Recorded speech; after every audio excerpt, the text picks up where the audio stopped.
A lion's roar echoes across the jungle, but real fear is born in silence, not the silence of peace, but the silence that grips a hunter's heart when the balance of power suddenly shifts. That silence is now settling deep inside Baku. On public stages, Azerbaijan's leadership roars with confidence, boldly claiming that no external power, not even India, can alter the regional equation. But behind closed doors, away from cameras and speeches, a very different conversation is unfolding. Today, we bring you an exclusive strategic report that has shaken Azerbaijan's military establishment to its core. A report that has forced Baku's leadership to confront a reality they never planned for. India has entered the Southern Caucasus equation, and it has changed everything. No army in the world, large or small, ever admits fear in public.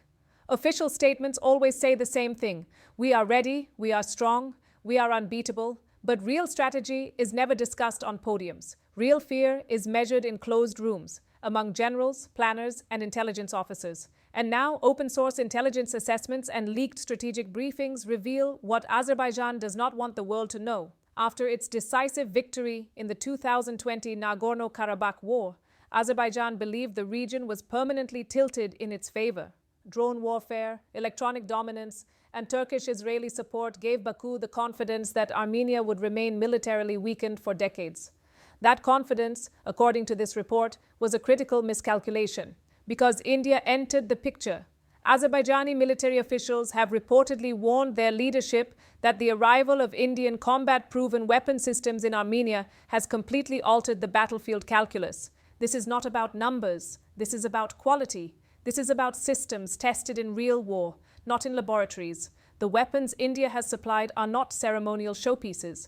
They are battlefield-validated systems, tested under extreme conditions, against real enemies in real conflicts. According to the assessment, Azerbaijan's concern is driven by three major factors.